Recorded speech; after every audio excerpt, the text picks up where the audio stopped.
আস্তে আস্তে ভিডিও করার জন্য একটা স্পিকার এনে দিয়েছে। দেখো দেখো কেমন হয়েছে বলো তোমরা, ঠিক আছে?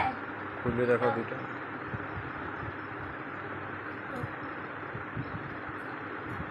এই তো দেখেছো, এই যে এই গিফটটা আমাকে আমার দুই ভাই করেছে। থ্যাংক ইউ ভাই, টাটা।